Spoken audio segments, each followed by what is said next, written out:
Сайн байцгаана уу үзэгчдээ. Хятадын коммунист нам Христэд итгэгчдийг харигсаар хавчсан баримтууд нэвтрүүлэгт тавтай морил. Би Данчун байна. Бурхангийн үзэлд марксист нам болох Хятадын коммунист нам 70 гаруй жил засаглаж байна. Энэ хугацаанд намын удирдагч болгон шашны итгэл үнэмшлийг хайр найргүй хяхан хавчсан. Энэ үзэл суртал туйлын тууштай хэвээр байна.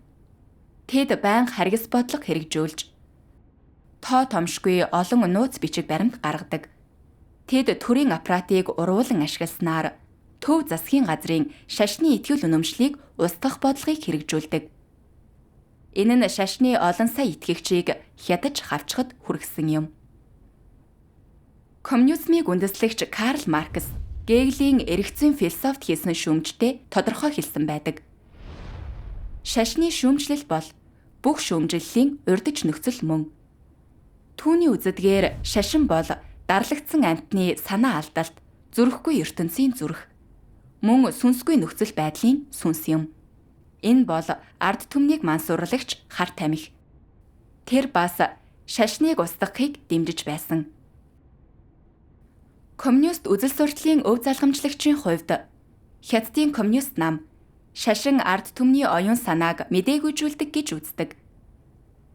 Хятадын коммунист нам шашны итгэл үнэмшлийг өөрийн дэглэмийн хамгийн том аюул дайсны гол хүч хэмээн үргэлж тооцож, гагцхүү намд итгэх нь тогтвортой засаглалыг хадгалах суурь гэж үзсээр ирсэн.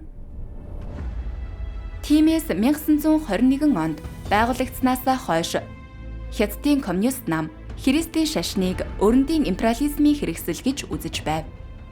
Шашны итгэл үнэмшил ялангуяа бурханд итгэх итгэл дэглэмийг нь задалж ч мэднэ. Тиймээс устгах ёстой гэж тэд үздэг.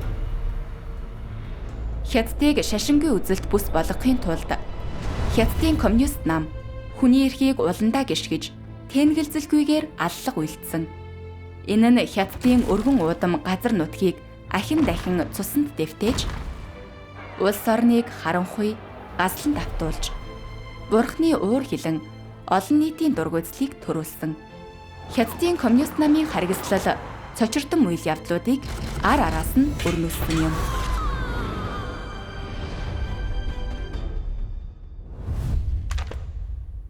Нэг Мао Зэдуны эрен 3 өөрөө эх оронч хөдөлгөөнийг эхлүүлж бүх шашны бүлгүүдийг цэвэрлсэн нь. 1949 онд засгийн эрхэнд гарснаасаа хойш Хятадын коммунист нам шашны итгэл үнэмшлийг дарж хавчиж ирсэн. 1950 оны 5 дугаар сард Зхоу Энлай Христийн шашин нь империалист түрмгийлэлтэй холбоотой гэж тодорхой хэлээд Христийн сүмүүдийг бие даан өөрийгөө удирдах империализмтай харилцаагаа тасалахыг шаардсан. Хятадын коммунист намын явуулгын үр дүнд 1950 оны 7 дугаар сарын 28-нд 3 өөрөө тунхаг албан ёсоор нийтлэгдэж Хятадын коммунист намыг шашны итгэл үнэмшлийг шинчилж хянах онолын үндэслэлээр хангасан. Энэ нь улс орон даяар 3 өөрөө эх оронч хөдөлгөөнийг эхлүүлсэн юм. Мөн оны 10 дугаар сард Мао Зэдун хувьсгалын эсэргүү үйл ажиллагааг дарах тухай зааврыг гаргасан. Үүний дараа Хятадын коммунист нам засаглалтанд захирагдахгүй бүх хүнийг 3 өөрөө хөдөлгөөнөөс татгалцсан шашны бүлэг хувь хүмүүсийн хамтаар хувьсгалын эсэргүү хэмээн нэрлэж өргөн хүрээтэй цэвэрлэгээ дарангуйллыг эхлүүлсэн. 1954 оноос эхлэн Хятадын коммунист нам улс орон даяар 3 өөрөө эх оронч хөдөлгөөний хороодыг байгуулсан.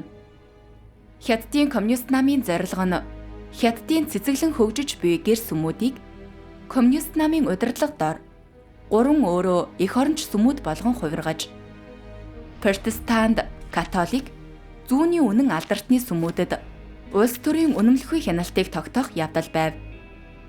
3 өөрөө хөдөлгөөнд нэгтгэхээс татгалцсан альва шашны бүлэг хувь хүмүүсийг хууль бус байгууллага, гаж урсгал, хувьсгалын эсэргүү, империализмын ноход хэмээн нэрлэж хатуу дарангуйлал хавчлагад өртүүлж байв.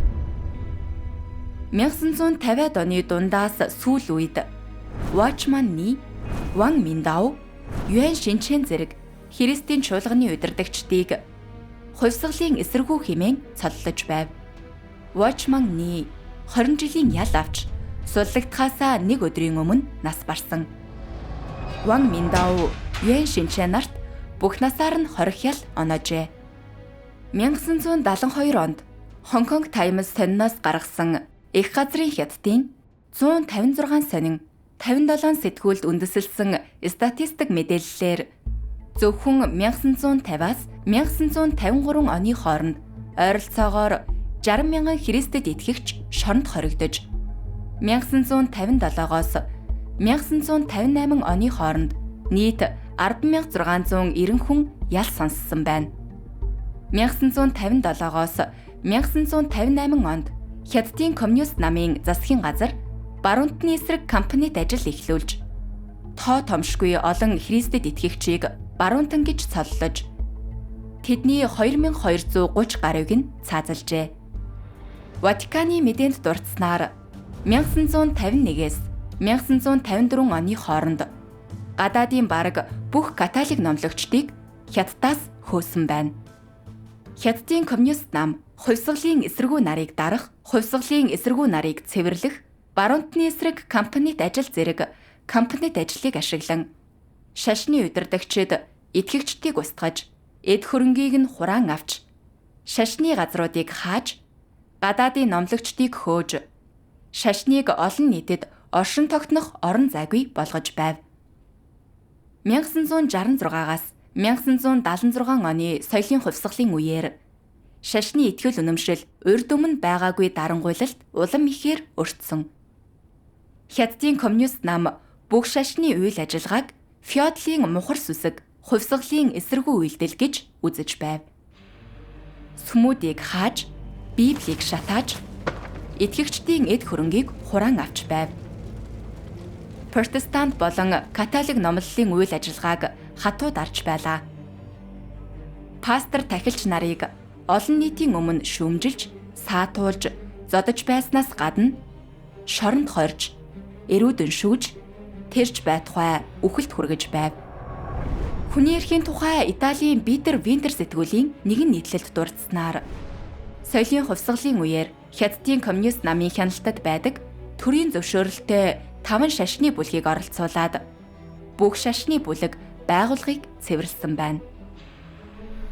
Гэртээ Библиэтэй эсвэл буддын хөшөөтэй байх нь баривчлагдахад бүр цаазлуулахад ч хангалттай байлаа. Уг нийтлэлд мөн янз бүрийн шашны дор хаяж 500 мянган итгэгч цаазлагдсан эсвэл хөдөлмөрийн лагерт нас барсан гэж тэмдэглэжээ. Германы Евангелийн номлолын байгууллагын тооцоогоор соёлын хувьсгалын үеэр Хятадд ойролцоогоор 34 мянган Христэд итгэгч алагдсан байна. 2. Дэн Шопины эрен үе шашны хавчлагтай хосолсон шинжлэл нээлттэй бодлого. 1978 онд Дэн Шопин засгийн эрхэнд гарсны дараа шинжлэл нээлттэй бодлогоо урагшлуулж гадаадын хөрөнгө оруулалтыг татахын тулд Хятадын коммунист нам шашны талаарх байр сууриа өөрчлөх ёстой болсон. Энэ нь шашны хавчилгаа нуун дарагдуулж дэлхийг хуурах гэсэн арга байв. 1982 онд анх удаа Хятадын коммунист нам үндсэн хуулийн түвшинд шашин шүтэх эрх чөлөөг хамгаалахыг санал болгосон. Энэ алхам нь шашны бодлогыг зөөлрүүлж буй мэт харагдаж байсан ч үнэн хэрэгтээ Хятадын коммунист намын дарангуйлал сулраагүй. Нууцаар бүх шашны байгууллагыг хатуу хянсаар байв. 3 өөрөө сүм Хятадын эх оронч католик холбоо, буддын холбоо зэрэг төрийн зөвшөөрөлтэй хяналттай байгууллагуудаас бусад шашны бүлгүүд хатуу дарангуйлалд өртсөөр байлаа. 1983 онд Дэн Шопины засаглалын үед Хятадын коммунист нам Хятад даяар хатуу зохилт өгөх өргөн хүрээтэй аяныг эхлүүлсэн. Энэ нь янз бүрийн эрүүгийн гэмт хэрэгтэй тэмцэхээс гадна хашгирагчид гэх мэт хууль бус буюу эсэргүү шашны бүлгүүдийн эсрэг дарангуйллаа эрчимжүүлсэн. Хятадын коммунист нам гэр сүмүүдийг нийгмийн дэг журмыг алдагдуулсан гэж мэдэгдэн хааж, удирдагчид хамтран зүтгэгчдийг нь баривчилж, шоронд хорьсон. 1980-ад онд Хятадын коммунист нам мөн шашны газруудыг цэвэрлэж засах аяныг эхлүүлж, христийн шашин, католик, буддизм зэрэг шашнууд хатуу хавчлагад өртөж байв. Хэнан муждал гэхэд хашгирагчд бүлгийн сүмийн удирдагчид итгэгчдийг Аньян, Пиндиншан зэрэг олон газарт баривчилж, зарим нь энэ хавчлагын улмаас амиа алджээ. Америк нэгдсэн улсад төвтэй хүний эрхийн ажиглалтын байгууллагын тайланд дурдсанаар 1983-аас 1984 оны хооронд Хэнан мужийн Лушан аймагт 20 гаруй хашгирагчд сүмийн удирдагчдыг саатуулж, олон нийтийн өмнө шүүмжилж, гудамжаар алхуулж 15-аас 16 жилийн ял оноосон байна. Баофэн зэрэг аймгийн бусад сүмийн удирдагчид 8-аас 15 жилийн ял авчээ. Энэхүү хатуу цохилт өгөх аяны үеэр шашны олон удирдагч, хамтран зүтгэгч шоронд хоригдож, чуулганы ажил зогсож, гэр сүмүүдэд дахин нэг хүнд цохилт өгсөн юм. 1990-ад оны эхээр гэр сүмийн хөдөлгөөн Хятад даяар дахин чимээгүйхэн сэргсэн. Хэнан, Анхуй, Шандун, Жужан зэрэг мужуудын гэр сүмүүд улмаар хурдацтай хөгжиж, өргөжин тэлж, 3 өөрөө сүмүүдээс илүү олон итгэгчийг татсан. 1991 онд христийн шашны шинэ бүлэг болох төгс хүчит бурхны чуулган гарч ирсэн нь урьд өмнө байгаагүй сэргэлт, ариун сүнсний ажлын шинэ шиг хандлагыг гэр сүмүүдэд авчирсан. Дараагийн жилүүдэд төгс хүчит бурхны чуулган хурдацтай өргөжж, гишүүдийн тоо огцом өссөн. Энэ нь шашны ертөнцөд шуугиан тарьж, Хятадын коммунист намын дотор сандрал үүсгэсэн бөгөөд тэгснээр тэд төгс хүчит бурхны чуулганыг дарахыг энэ тэргуунд тавьсан.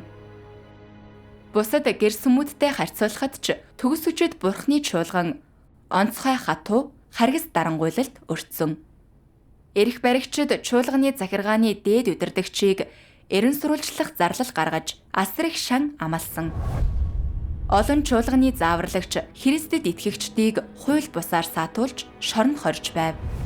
Заримыг нь олон нийтийн өмнө гудамжаар алхуулж, заримд нь өндөр торгуул ногдуулж, зарим нь харгас эрүүшүүлтэд өртөж, бүр хөдөлмөрөөр хүмүүжүүлэх газар руу илгээгдсэн. 3. Жан Зомины эрен үе. 50 дугаар баримт бичгийг гаргаж 610 албыг байгуулж 807 төслийг хэрэгжүүлсэн нь. 1995 онд Жан Зомины үед Хятадын коммунист нам 50 дугаар баримт бичгийг гаргасан.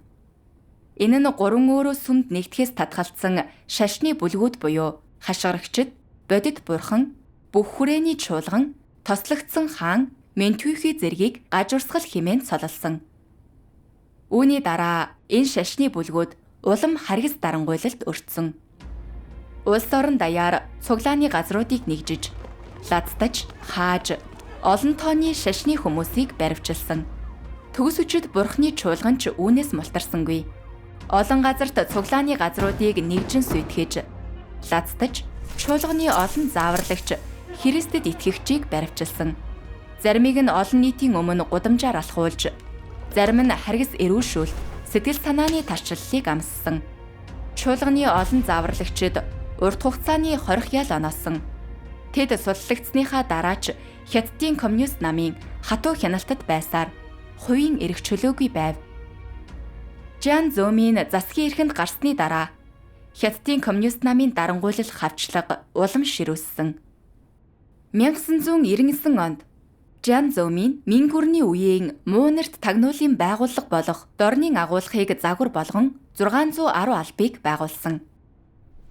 Энэ алба нь олон нийтийн болон улсын аюулгүй байдлын яамдад явуулга хийж, тэргүүлэх бай гэж тодорхойлсон шашны болон этгэлд суурилсан бүлгүүдийн эсрэг утас, имэйл, интернет тандалт, нууц мөрдлөг ашиглаж, тэднийг бүрмөсөн устгахын тулд 24 цагийн турш хяналт тавьсан. Дараа нь дэд ерөнхийлөгч Ху Жинтао төгс хүчит бурхны чуулганыг хориглох тушаал гаргасан. Олон нийтийн аюулгүй байдлын сайд Жа Чунван үүнийг нэн даруй хэрэгжүүлж, төгс хүчит бурхны чуулганы тухайд бага ярьж, их хийж, чимээгүй устгах ёстой гэж онцолсон. 2000 оны 8 дугаар сарын 7-нд Хятадын коммунист намын эрх баригчид Шандун мужид тусгай хэргийн зохицуулах хурлыг зохион байгуулж 14 муж хотын олон нийтийн болон улсын аюулгүй байдлын газрын дарга нарыг оролцуулсан. Тэд төгс өчид бурхны чуулганыг тэргүүлэх бай болгож 807 төсөл хэмээх нууц нэртэй дарангуйлах аяныг эхлүүлсэн. Үүний дараа олон нийтийн аюулгүй байдлын байгууллагууд олноор баривчлах ажиллагааг эхлүүлсэн. Төгс өчид бурхны чуулганы олон Христэд итгэгчид баривчлагдаж, ихэнх нь хөдөлмөрийн лагер руу илгээгдэж, эсвэл шоронд хоригдох ял авч, зарим нь эрүүдэн шүүгдэж, тахир дутуу болж, тэрч байтугай алуулсан. 4.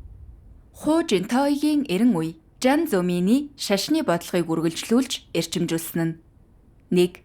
Сарс тахал шашны итгэл үнэмшлийг уйггүй хавчсан.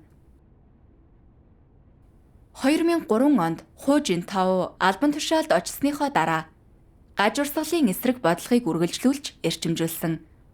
Тэрээр 610 албыг үргэлжлүүлэн ашиглаж шашныг дарангуйлах цар хүрээг улам өргөжүүлсэн. Тэрээр мөн шашны итгэл үнэмшлийн талаарх Хятадын коммунист намын бодлогыг хэрэгжүүлсэн. Тэрээр шашны хяналтыг сулруулахаас татгалзаж Хятадын коммунист намын уйггүй хавчлагыг үргэлжлүүлсэн. Тэрээр хэд хэдэн цуврал зааварчилгааг гаргаж хэрэгжүүлэн төгс өчид бурхны чуулган хашгирагчид зэрэг бүлгүүдийг дахин гол бай болгосон.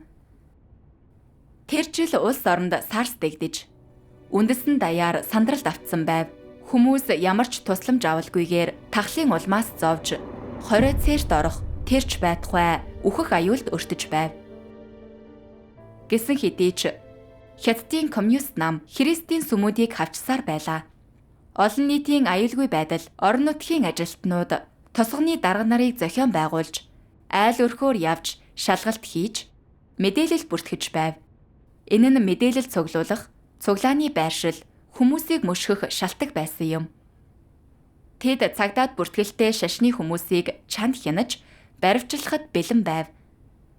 Энэ нь Хятадын коммунист намын хүнлэг бус байдал, хорон муу уг чанарыг ил болгосон юм. 2. Шашны хэргийн дүрмийг хэрэгжүүлж, шашны хэд даврах үзэл, нийтийн хэв журам зөрчих гэсэн шинэ ял зохиосон нь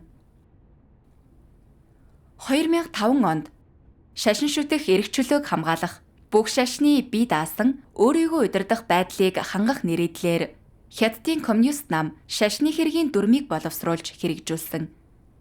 Энэ нь мэдээж шашны бүлгүүдийн дотоод хэрэгт нөлөөгөө тэлсэн үйлдэл байв. Боловсон хүчний бүртгэл цуглаанаас эхлээд эд хөрөнгө, өргөл хүртэлх бүх зүйл Хятадын коммунист намын хяналтад орсон. Хууль ёсны нэрийн дор шашныг хязгаарлах, хориглох Хятадын коммунист намын аргууд улам төөрөгдүүлсэн нууц далд болсон. Эдгээр дүрмийн дагуу Хятадын коммунист намын хавчлагын цар хүрээ улам өргөжсөн. Нэгдсэн үндэсний байгууллагын хүний эрхийн зөвлөлийн 13 дугаар хурлын баримт бичигт дурдсанаар шашны хэргийн дүрм нь шашны бүлгүүдийн хөгжил, үйл ажиллагааны цар хүрээг хянах зорилготой байв. Мөн уг дүрмд шашны үйл ажиллагааг хэвийн үйл ажиллагаа, шашны хэд даврах үзэл, нийтийн хэв журам зөрчих үйл ажиллагаа гэж ангилж, орон нутгийн албан тушаалтнуудад итгэгчдийг дур мэдэн саатуулж, баривчлах боломжийг олгосон. Хүний эрхийн ажиглалтын байгууллага уг дүрмийг агуулган тодорхойгүй, дур зоргоороо хэрэгжүүлэх боломжтой гэж шүүмжилсэн. Мөн Америк нэгдсэн улсын олон улсын шашны эрх чөлөөний комиссийн жилийн тайланд дурдсанаар уг дүрмийг хэрэгжүүлж эхэлснээс хойш өмнөд Хятадын сүмийн олон гишүүд болон пастор шоронд хоригдсоор байгаа бөгөөд ноцтой ял тулгуулж шоронд эрүүдэн шүүгдэж хүчирхийлэлд өртөж байна. Үнэн хэрэгтээ энэ бол ердөө мөсөн уулын орой юм. 2005 оны 11-р сард гэр сүмийн пастор Цай Жоухад хууль бус бизнес ажиллагаа гэсэн зохиомол хэрэгээр 3 жилийн ял оноож 200,000 гаруй Библи болон бусад шашны номыг хураан авчээ. Эдгээр дүрм нь Хятадын коммунист намын хууль ёсны хамгаалалт дор байсан шашны бүлгүүдийг бие даасан байдлаа бүрэн алдахад хүргэж тэднийг Хятадын коммунист намын утсан хүүхэлдээ төдий болгосон. Ийм хууль ёсны хамгаалалтгүй шашны бүлгүүдийг шашны хэд даврах үзэл, нийтийн хэв журам зөрчих гэсэн шинэ хэрэгээр цоллож Хятадын коммунист намын дур зоргоороо баривчлах хураан авах ажиллагааг хууль эрхцэн үндэслэлээр хангасан. 3. Алтан бамбай төсөл. Шашны бүлгүүд санал зөрөлдөгчд урьд өмнө байгаагүй гай зовлонтой нүүр тулсан. Интернет шинэ хэвээр өргөн дэлгэрээгүй байхад Хятадын коммунист нам мэдээллийн технологиг ашиглан улс орон даяарх олон нийтийн аюулгүй байдлын мэдээллийн системийг байгуулж эхэлсэн. Мэдээллийн технологи хөгжихийн хэрээр Хятадын коммунист нам энэ системд сүлжээний хяналтын функцийг нэмэхээр нууцаар төлөвлөсөн.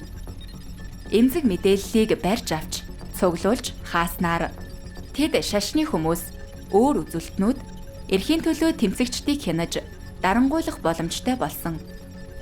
Ийхүү Хятадын коммунист нам гадаадын дэвшилтэт интернет хяналтын технологиг импортлохын тулд харамгүй мөнгө зарцуулж, засгийн газрын олон хилцсийг дайчлан алтан бамбай төслийг бүтээсэн. Хятадын засгийн газрын захим сүлжээнд мэдээлснээр алтан бамбай төслийн эхний үе шатанд л гэхэд бараг 6 тэрбум юаны зардал гаргах тооцоо гарчээ. Нэмж дурдахад бүрэн бус тооцоогоор дор хаяж 30 мянган цагдаагийн албан хаагч алтан бамбай болон их галт хан системийг ажилуулж засварлахад оролцжээ. Хятадын коммунист нам олон нийтийг хянах, итгэгчид болон санал зөрөлдөгчдийг хавчих хөрөнгө оруулалтаа гар татадаггүй. Ялангуяа дарангуйлагч засаглалаа хадгалахын тулд их хэмжээний хөрөнгө оруулалт хийхэд бэлэн байж, ард түмэндээ үйлчлэх амлалтаа биелүүлэхийн тулд ард түмнийг хянаж удирдахдаа асар их мөнгө, асар их хүч зарцуулдаг. Интернетийн технологи улам боловсронгуй болохын хэрээр алтан бамбай төсөл нь олон нийтийн аюулгүй байдлын сүлжээний удирдлагаас интернетийн тандалт тогтвортой байдлыг хангах ажил руу өргөжсөн. Энэ функц нь Хятадын коммунист намын төслийн анхны зорилгыг биелүүлсэн. Албан ёсоор хэрэгжиж эхэлсний дараа уг төслийг олон нийтийн санаа бодлыг хянах, эмзэг мэдээллийг цуглуулж хаахад ашиглаж, шашны бүлгүүд болон өөр үзүүлэлтнүүдийг хавчхад нь Хятадын коммунист намыг хүчрхэг технологийн тулгуураар хангасан. Гэсэн хэдий ч алтан бамбай төслийн технологийн дэмжлэг нь Америкийн Cisco тэргүүтэй олон орны технологийн компаниудаас ирсэн. Тэдний тасралтгүй технологийн дэмжлэг нь Хятадын коммунист намын иргэдийг хянах, шашныг дарангуйлах ажилд шийдвэрлэх үүрэг гүйцэтгэсэн.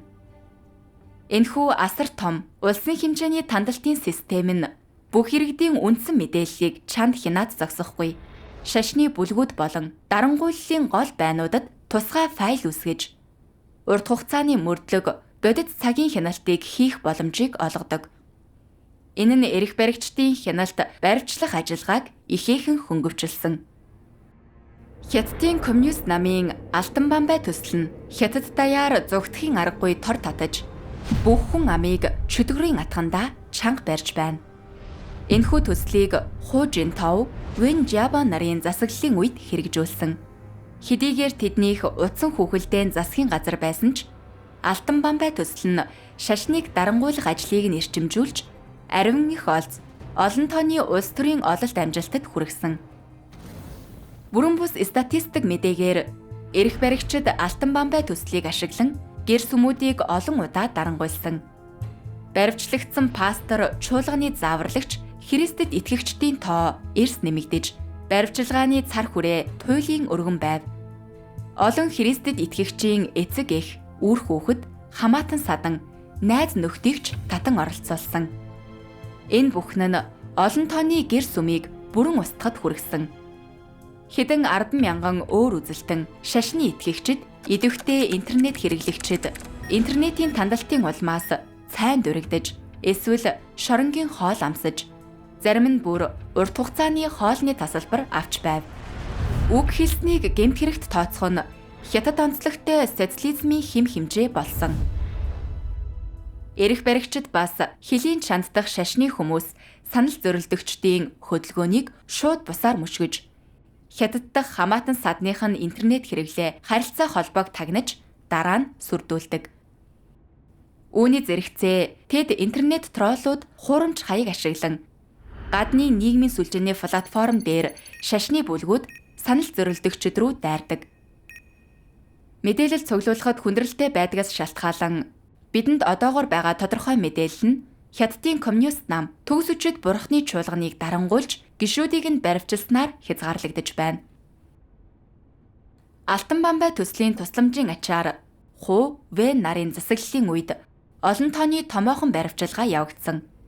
Үүнд 2005 оны аянга 3 ажиллагаа, 2008-аас 2009 онд Гуандун мужид явагдсан аянга 3, Тэг8 ажиллагаа, 2009 онд Шанши мужид явагдсан 7-17 ажиллагаа, 2011 онд Хэнан мужид явагдсан аянга 3 ажиллагаа зэрэг багтана.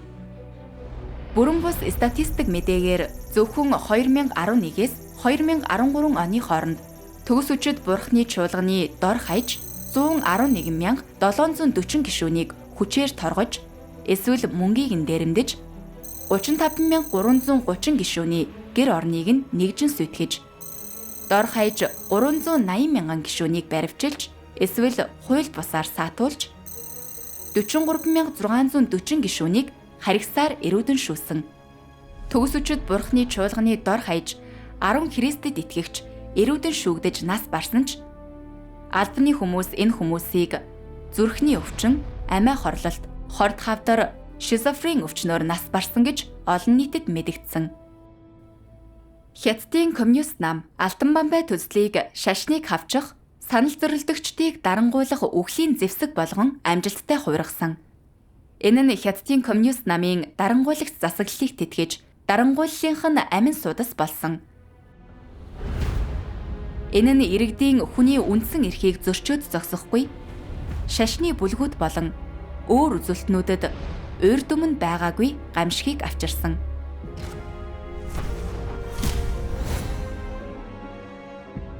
Хятадын бүх иргэд шашны хүмүүст тулгарсан эмгэнэлт байдал нь уг төсөлд технологийн дэмжлэг үзүүлсэн компаниудаас ихээхэн шалтгаалсан. Хятадын коммунист намын дангаараа бүтээсэн Алтан бамбай төсөл нь технологийн хөгжлийн түүхэн дэх иж хүрт толб болж, хүн төрөлхтний соёл иргэншлийн түүхэн дэх ухралт болж байна гэдгийг бид хэлэх ёстой. Энэ нь дэлхийн өнцөг булан бүрт байгаа хүмүүст гамшиг авчрах болно.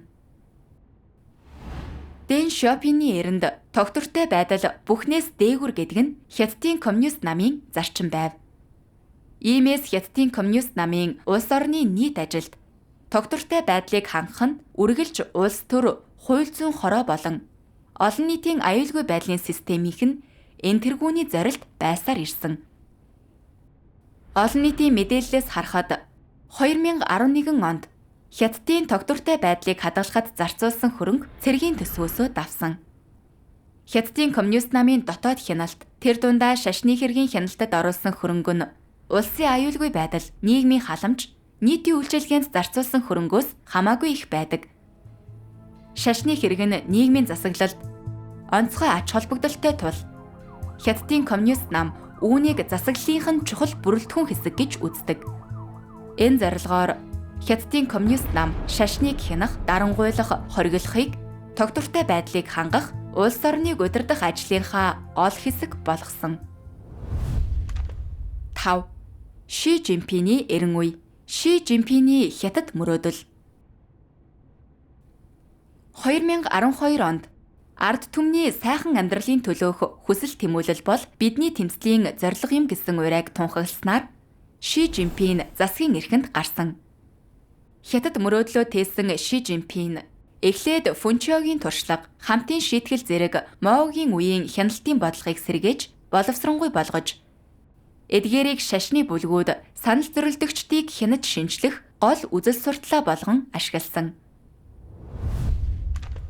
1.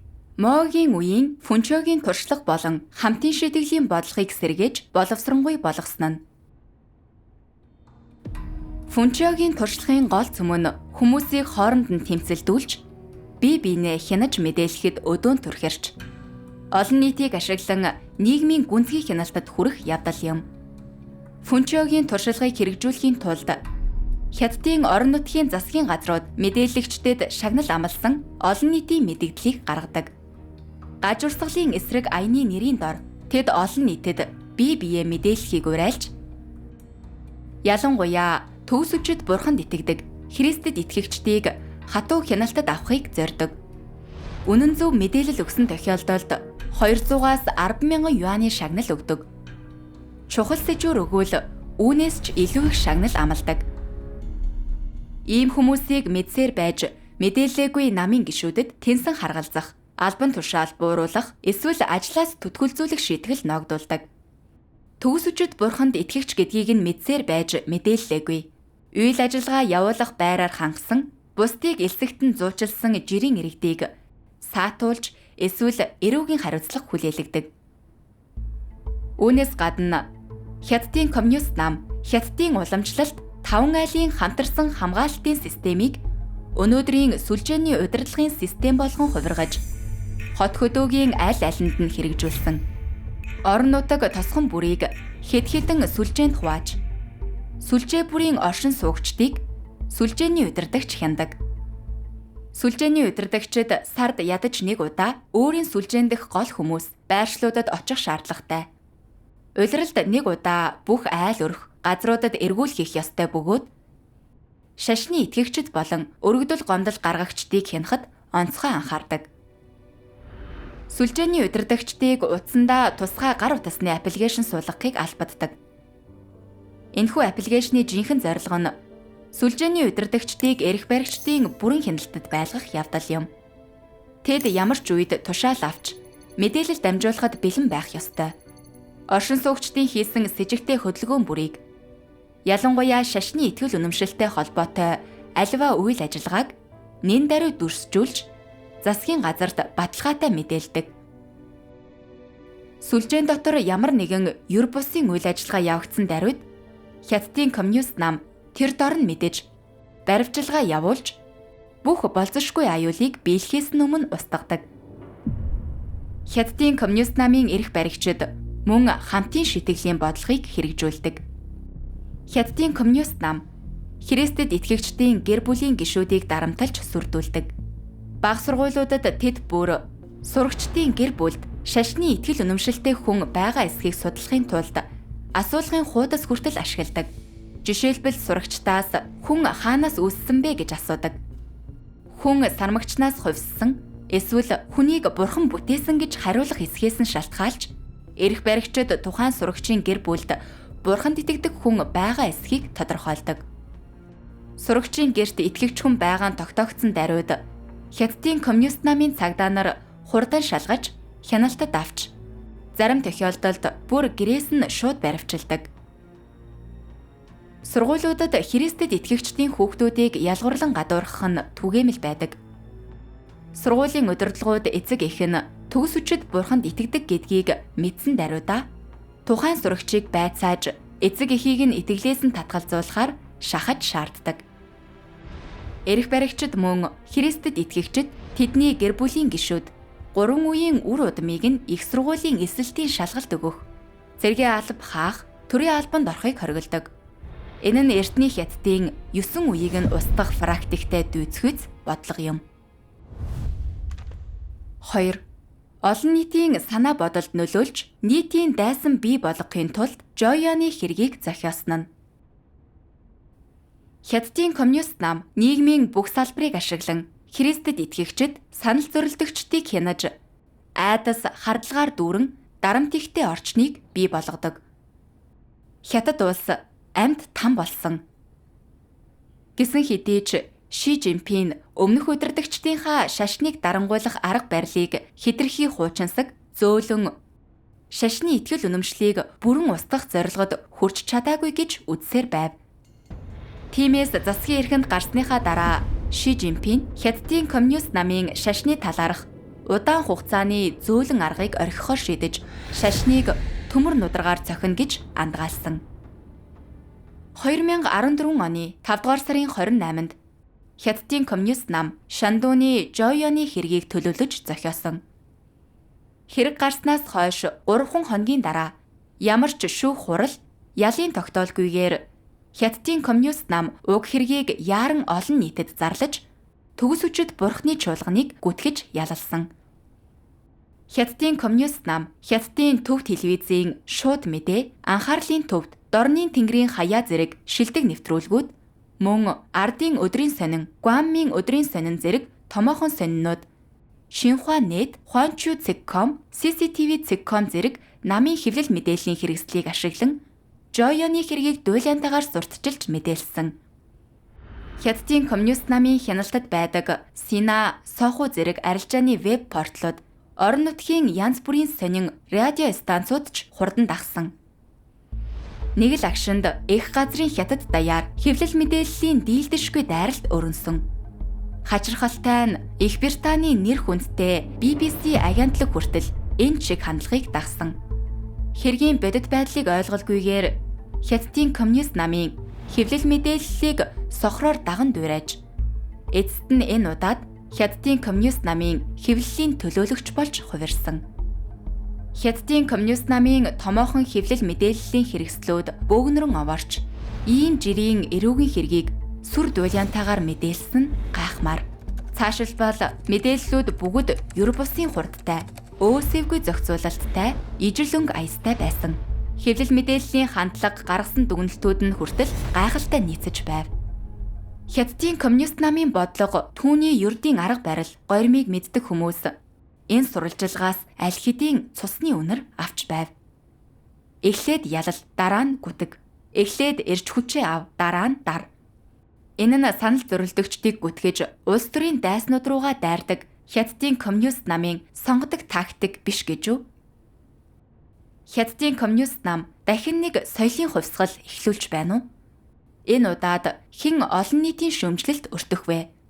Эсвэл өөр ямар нэгэн аян эхлүүлж байна уу? Энэ буруу шалтын бай хэн байх вэ? Хятадын коммунист намын засаглал дор тоо томшгүй олон аяныг туулсан ахмад настнууд энэ сурвалжилгыг үзснийхээ дараа төгс үчид бурхны чуулган хүнд байдалд орхон гэдгийг мэдэж байв. Нас нэмэх тусам ухаан нэмэгддэг гэдэг үг байдаг. Мэдээжийн хэрэг тэдний зөв байсан. Мэдээлэл гарснаас хойш 1 сарын дотор олон нийтийн санаа бодол хурдцтай эрчимжиж, нийгэм даяар төгс үчид бурхны чуулганы эсрэг эргэж, олон нийтэд буруу шаагдах нядалгааны тавцан дээр тавьсан. Улс орон даяар төгс үчид бурхны чуулганыг онилсон шүүмжлэлийн аян өрнөж байлаа. Энэ нь чухамдаа уг хэргийг зохиосноор Хятадын коммунист намын хүрхийг хүссэн хүслэнд үр дүн буюу төгс үчид бурхны чуулганыг нийтийн дайсан болгох явдал байв. Дараа нь Хятадын коммунист нам төгс үчид бурхны чуулганы эсрэг дарангуйлал хавчлагын шинэ үеийг эхлүүлсэн нь зүй ёсны хэрэг байв. Жойоны хэргийн дараа Хятадын коммунист нам төгс үчид бурхны чуулган хашгирагчид зэрэг гэр сүмүүдийг гажуурсгал гэж дахин цоллож, тэднийг нүдэнд орсон хог мэд үдсэн. Хятадын коммунист нам шашныг дарангуйлж, хавчих аяндаа шинэ алдар гавья байгуулж, бүх шашны итгэл үнэмшлийг бүрмөсөн хориглож, Хятадыг бурхангүй үзлийн бүс болгож, хятад мөрөөдлөө бүрэн хэрэгжүүлж, Хятадын ард түмнийг коммунист нам мөнхөд хянана гэж тангаргалсан. 2014 оны 7 дугаар сарын 1-ээс 10 дугаар сарын 1-ний хооронд Хятадын коммунист нам олон нийтийн аюулгүй байдал, зэвсэгт цагдаа, цэргийн хүчийг дайчлан улс орон даяарх төгс үчид бурхны чуулганыг дарангуйлж хориглох 100 өдрийн тулааныг хурдан эхлүүлж, бүрэн устгаж дууссаны дараа л цэргээ татна гэж тунхагласан. Мөн уг ажиллагаанд идэвхтнүүдийг урамшуулахад 10 сая юань хуваарлсан. Бүрэн бус статистик мэдээгээр энэ ажиллагаа нь төгс үчид бурхны чуулганы дор хаяж хэдэн 100 мянган Христэд итгэгчийг гэр орноосоо дүрвэж орон гэргүй болоход хүргэсэн. Олон тооны Христэд итгэгчид сургаггүй алга болсон, эсвэл холбоо тасарсан. Дор хаяж 1858 Христэд итгэгч баривчлагдаж, хэдэн зуун шоронд хоригдох яал авч, чуулганы дор хаяж 6 Христэд итгэгч эрүүдэн шүүгдэж нас барсан. Хятадын коммунист нам бүхэлдээ марксизм дээр суурилдаг. Марксизмын гол цөм нь пролетарийн дарангуйлал болон эрх мэдлийг хүчээр булан авах явдал юм. Үүнийг чиглүүлэгч үзэл суртал нь бурхангүй үзэл, материализм бөгөөд энэ нь бурхны оршин тогтнолыг бүрэн үгүйсгэж, бүх төрлийн тийзэнд дайсагнаж, бүх шашныг устгахыг уриалдаг.